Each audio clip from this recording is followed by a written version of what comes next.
control wind, rain, and lightning when he swings his magical hammer. Thor can fly through the air at incredible speed. Are you reading? Pooh's Christmas Adventure. And this is my only favourite book. If I'm not mistaken, Rabbit began, I'd say that not a bell rope, it's Eeyore's tail. I'm terribly sorry, said Pooh. Don't worry, Eeyore said. No one bothers about me anyway. But Eeyore, Piglet explained, we've just rescued you. And now that you've been rescued, let's see if Christopher Robin needs our help, Owl said. One fish, two fish, red fish, blue fish. One fish, two fish, red fish, blue fish. Black fish, blue fish, old fish, new fish. This one has a little star. This one has a little car. Say what a lot of fish there are.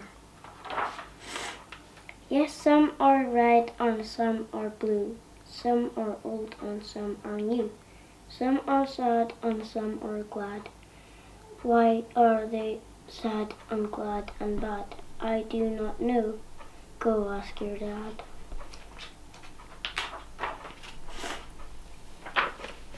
Some are thin and some are fat. The fat one has a yellow hat. From there to here, from here to there. Funny things are everywhere. Here are some who like to run. They run for fun in the hot, hot sun. Oh me, oh my, oh me, oh my, what a lot of funny things go by. Some have 2 feet and some have 4. Some have 6 feet and some have more. Where do they come from? I can't say, but I bet they have come a long, long way. We see them come, we see them go. Some are fast and some are slow. Some are high and some are low. Not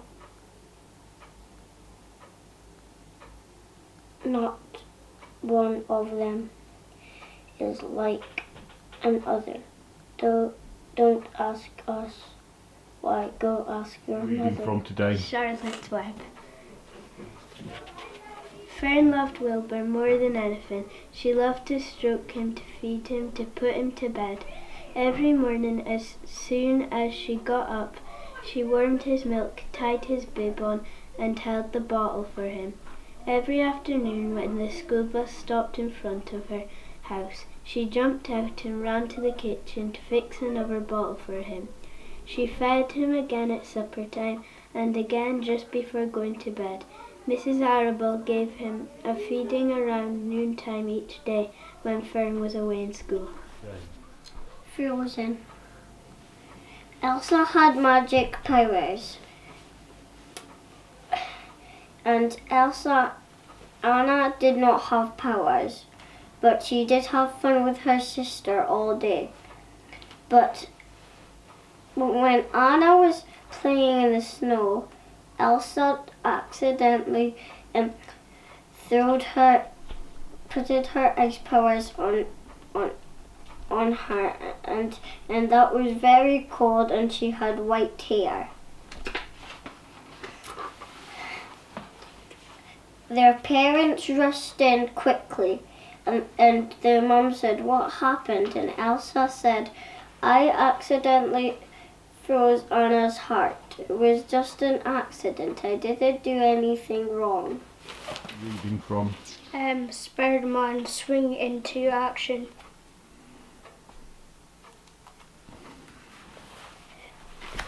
So what do does a regular guy do when he suddenly gets rather useful spidey powers?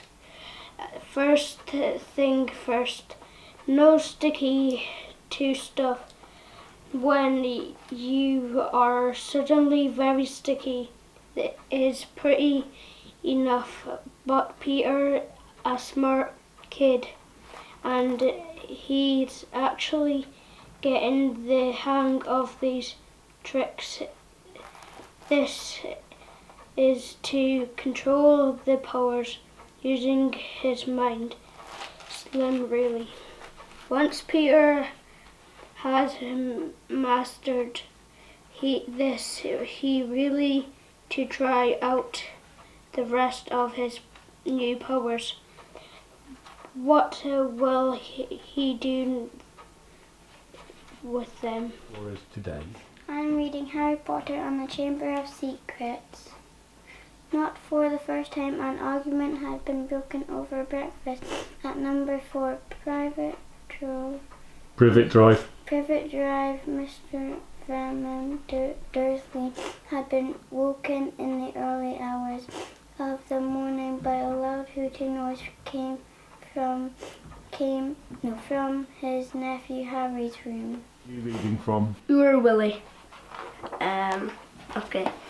It's Hogmanay. I've half a bad luck on the lottery. Never won a sausage a year. Well, you get good luck all year if a tall dark man is your first foot. I'm going to ask the Rovers goalie to first foot us. He's half a tall and has dark hair. From today. Sleeping Beauty. As time went by, the baby princess grew into a lovely girl. All the gifts that the good fairies had promised were hers. She had a beautiful face and she fought beautiful fun. She danced like a fairy and she sang like a nightingale. She was happy, kind and loving, so that all who ever knew her loved her. The king and queen loved their daughter greatly. I am reading Harry Potter and the Philosopher's Stone. Mr. and Mrs. Dursley, number 4 Private Drive, were proud to say they were perfectly normal. Thank you very much. They were the last people you'd expect to be involved in anything strange and mysterious, because they just didn't hold with such notice. Dragon stew. Till they came across a gleaming, steaming pile of dragon poo. We're getting close, a bit too close.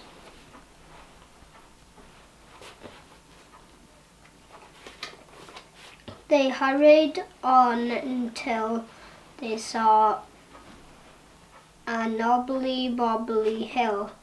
Let's climb it. Loggy Longsocks said. We'll get a better view. Are we there yet? Grumbled Yop, as they struggled to the top. Then they shouted all together, Oi, dragon, where are you? Let me at him. Lightning Girl Superhero Squad. Aurora, wake up. Someone shook me awake. I blinked the sleep out my eyes. I could just make out a load of blurred faces looming towards me. Ah, I screamed in fright instinctively. My powers rushed through me, bursting from my hands and brightening the room. Aurora, someone yelled. It's us, Kizzy. I'm going to read Unicorn Expo. My name is Sophie Johnston and I live with a unicorn.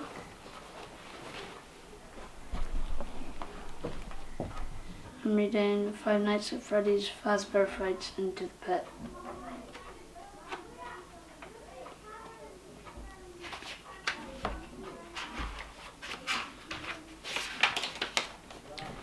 The dead possum's still there.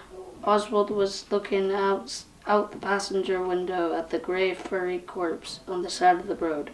Somehow it looked even deader than it had yesterday. Last night's rain hasn't helped. Nothing looks deader than a possum, Oswald's dad said. Except this town, Oswald mumbled, looking at the boarded up storefronts and the display windows, which were displaying nothing but dust. What's that? Dad said. He was already wearing the stupid red vest they put him when he worked the deli counter at the snack space. Oswald wished he had waited to put it on after he dropped them off at school. This town, Oswald said louder this time. This town looks deader than a dead possum. His dad laughed. Well, I don't guess I can argue with that. 3 years ago, when Oswald was 7, there had actually been stuff to do here. A movie theatre, a game and card store, and an ice cream shop with amazing waffle cones. But then the mill had closed. The mill had basically been the reason the town existed. Oswald's dad had lost his job, and so hundreds of other kids, mums and dads, lots of families had moved away, including Oswald's best friend, Ben, and his family. Oswald's family had stayed because his mum's job at the hospital was steady, and they didn't want to move far away from Grandma. So Dad ended up with a part-time job at the snack space, which paid $5 an hour less than he had made at the mill, and Oswald watched the town die. Tom Gates' spectacular school trip. As I'm doodling, a lady comes up to me. "What's going on here then?" she asks. "It's a new council doodling wall. It's great, isn't it?" "Who told you it was a doodling wall?" the lady wants to know. "Our teacher, Mr. Fullerman. He said the council set it up for kids like us to draw on." "Oh, really?" "Yes, it's on the leaflet," I explained. "We're the first kids to arrive, which is good news for me." "I see. So there'll be more kids turning up as well." "Probably. One kid is particular will be really cross that we're here first." At Tum Tum and Nutmeg, The Pirate's Treasure by Emily Byrne. It was a fine May morning, with not a scent of trouble in the air. The sort of morning, as Tum Tum noted happily, that bore the promise of a very uneventful day. He rose from his bed and set off for the kitchen. And the kitchen was a long way from the bedroom, for Nutmouse Hall was a big house with long corridors and lots of stairs. As he went, he remembered all the things he had to do. There was breakfast, elevenses, lunch, tea and supper to eat, and a newspaper to read, and a nap to fit in. And that is a lot of events in a day which promises to be uneventful. Tum Tum pressed on, keen to get started, but when he reached the kitchen he found Nutmeg in a terrible fuss. "Something dreadful's happened," she cried. "What, dear?" Tum Tum asked, sitting down at the table. Nutmeg often fussed, and usually about the silliest things, such as an upset vase or a broken mug. Even so, It struck Tum Tum that this morning she looked more flustered than usual. Frozen ice is nice. Ice is nice for those who skate, and Jane does think that snow is great. Ice is nice for those who sled or start a snowball fight instead. But way up north it can be tough to wrap up snug and warm enough. I'm reading Room on the Broom today. The witch had a cat and a very tall hat and long ginger hair which she wore in a plait. How the cat purred and how the witch grinned as they sat on their broomstick and flew through the wind. But how the witch wailed and how the cat spat when the wind blew so wildly it blew off the hat.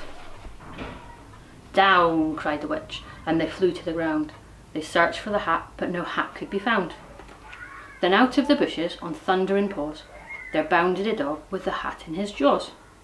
He dropped it politely, then eagerly said, as the witch pulled the hat firmly down on her head, I am a dog, as keen as can be. Is there room on the broom for a dog like me? Yes, cried the witch, and the dog clambered on. The witch tapped the broomstick, and whoosh, they were gone. It's a funny thing about mothers and fathers. Mothers and fathers, even when the old children is the most disdained little stuff you could ever imagine, they still think that he or she is wonderful. Some parents or good fathers, they become ability by imagining of maids to cover eye of themselves. Their child has point of genius. Well, there's nothing very wrong with all this. It's telling us about the potential there of the old, the loving thing of spring that we start shouting, bring us our base. We're going to be sick. A kitten called Holly. Tom came to school then as a normal during the last week of term, but he was not at all like his usual self. He looked really sad all the time, and he barely spoke a word during lessons. He seemed very far away, and Jasmine could tell he didn't hear anything the teacher said. When they were meant to be working, Tom just sat with a pencil in his hand, staring into space. The worst thing Jasmine thought was that the rest of the class was in a state of feverish excitement. Every afternoon was spent making decorations for the classroom or Christmas cards for their parents or practicing for the Christmas show. Tom joined in all of these activities, but Jasmine could tell how sad he was inside, and her heart ached for her friend. It was going to be such a lonely Christmas for him. On the last day of term, Tom came to the farm for tea. He was going to Cornwall for the next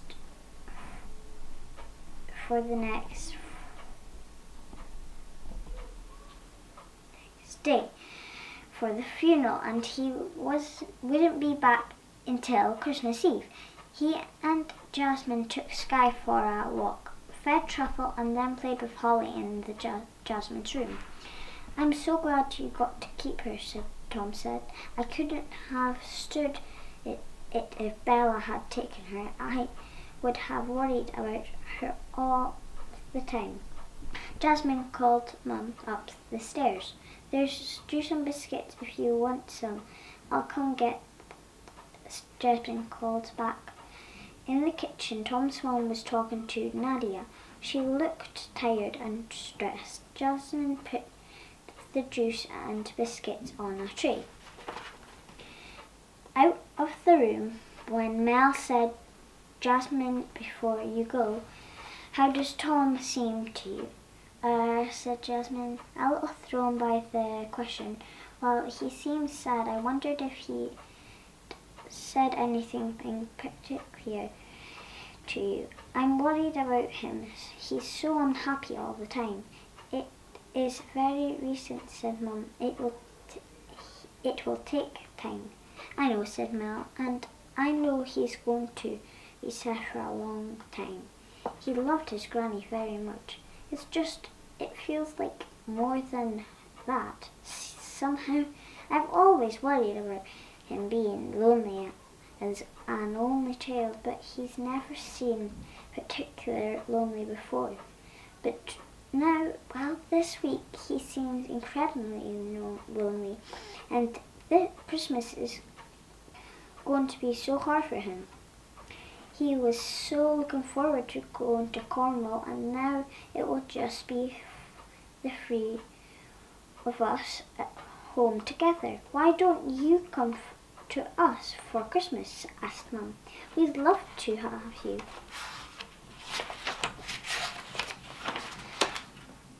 "That's so kind," said Mel, "but I think Richard wants to be home. I'm just worried about Tom." "Well, you know, he can come here whenever he likes," said Mum. "He's always welcome." A peal of laughter sounded from upstairs. Mel looked startled. "What was that, Tom?" she said. "Who's he with?" "I haven't heard him laugh all week." Suddenly a strange sensation ran through Jasmine. It was unlike anything she had ever felt before, a curious mixture of excitement, pain, and hope. But despite the confusion of feelings in that moment, Jasmine knew with absolute clarity she put the tray back on the table. Come back somersault before landing on her feet. Tom laughed and scooped her into his arms.